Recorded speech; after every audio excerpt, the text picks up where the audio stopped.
The rest of the NFL is going to hate what the Buffalo Bills are about to do. Their regular season is finally wrapped. Playoff seeding is set. So let's break it down for you guys all right here. Hello, everybody. Welcome to Bills Digest. I'm your host, Anthony Senicar. And let's be honest, come Sunday, we're probably smashing some Labatt's, we're probably smashing some wings, and we're definitely smashing some tables. And the same way you guys smash those tables come Sunday time, I want you guys to smash that like, subscribe button, because take a look at this. 97% of you guys who are watching right now are not subscribed to the channel. Subscribe to the channel. Stay in touch here at Bills Digest for all your latest Bills news, because we got you covered from wall to wall.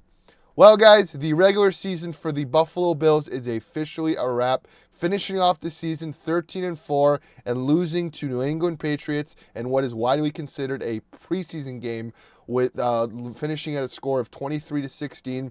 Josh Allen did play one snap in the game to continue his Iron Man streak of most consecutive starts in the NFL by a quarterback currently.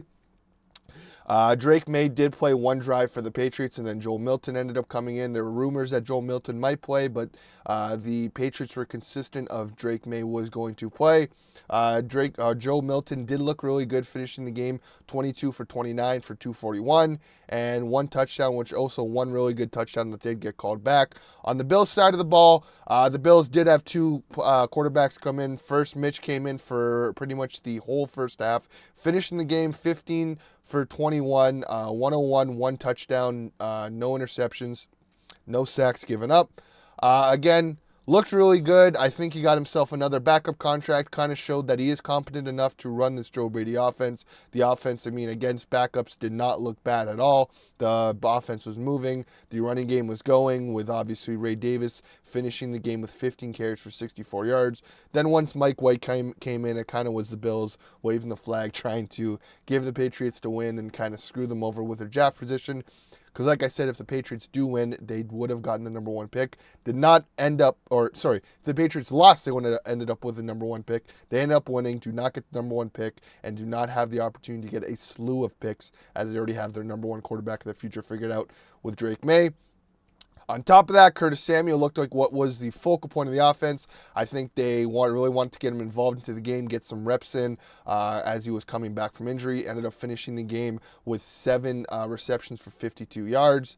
On top of that, Von Miller ended up getting a sack, so he hit his bonus, as well as Joe Anderson, who earned himself the start, looked really good up there, ended the game with 10 tackles and led the team in tackles, playing the whole game. He really did pop. There were a lot of moments where he hit the hole and got to Antonio Gibson or whoever the ball carrier was. Really, really played well, so my hat's off to him. I think he deserves a few more reps come playoff time.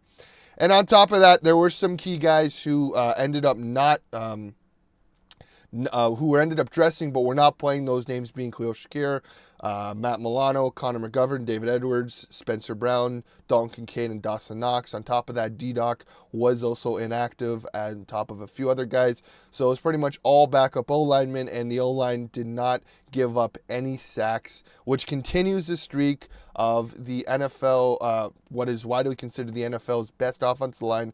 The Bills' offensive line only allowed 14 sacks this season, fewest by any team in 2009, and this marks the second consecutive season the Bills have led the NFL in sacks allowed, which was also last year.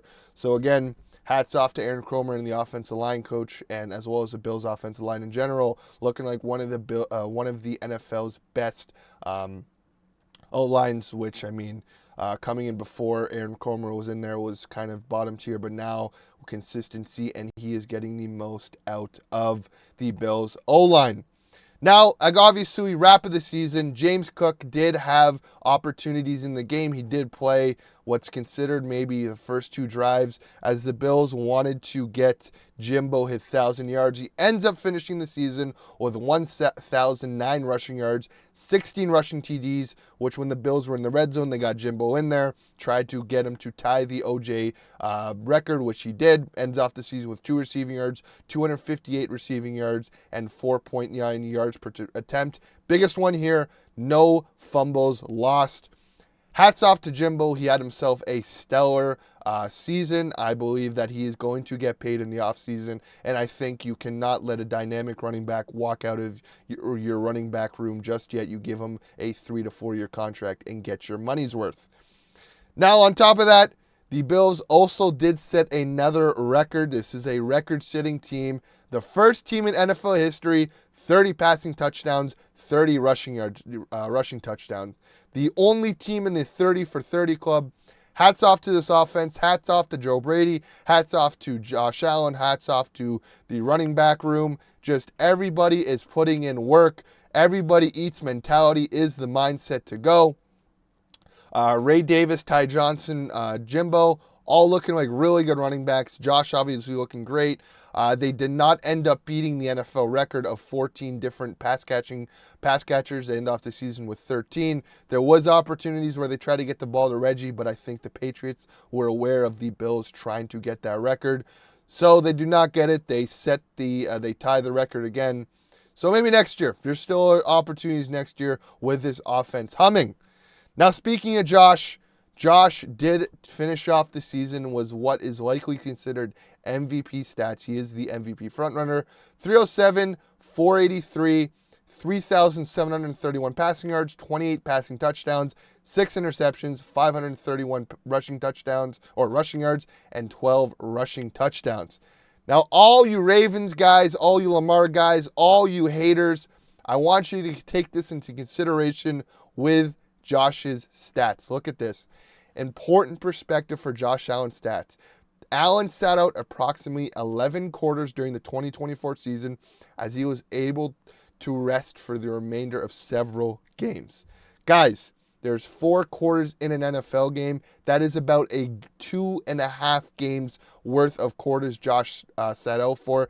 There's a lot of opportunity for those stats. They could have gone up even more. Lamar played almost every single game. There was moments in the Ravens season where they were up big and they still put Lamar out there. Again, Josh missed about 2.5 games worth of quarters. Lots of stats to be left out on the field, and that is just scratching the barrel. If Josh played as many snaps as Lamar, I have a feeling Josh's stats would be way better than Lamar's. Josh's stats are close to Lamar's, and that's without him playing 2.5 games worth of football. But again, I'm getting tired of the MVP rants. Let's talk about playoffs, because playoffs are officially coming, people. The Bills have a matchup set. The Bills will be playing the Denver Broncos January 12th at 1 o'clock in Orchard Park.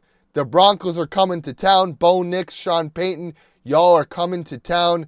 It is going to be a very interesting game, because take a look at what Broncos fans are saying after beating the Kansas City Chiefs. In what world are the Denver Broncos and their fans have the galls to be chanting, "We want Buffalo"? I get it's all fun and games, but come on, people. You guys are giving this Buffalo Bills team bulletin board material. If you do not remember last year, there was obviously the 2 years ago, the Cincinnati Bengals game where there were tickets already on sale for the AFC Championship. Again, it was just NFL protocol, but the Bengals used that to absolutely open a can of whoop ass on the Bills. Broncos fans, be careful what you wish for. The boogeyman, Josh Allen, is here to play. The Bills offense is on a mission. Denver fans, be careful what you wish for. And again, we'll talk about it all later this week. But we are playing the Broncos. Bo Nix, Sean Payton coming to town. Broncos fans obviously want the Bills, so let's give them what they're asking for and show them Buffalo Bills football. Anyways, that's all from me, guys. Let me know your thoughts below. What do you guys feel about this Broncos game? How do you guys feel about Mitch and the rest of the offense against backups? Do you guys think Mitch will get signed to another 1-year deal? But as always, guys, like and subscribe, and go Bills.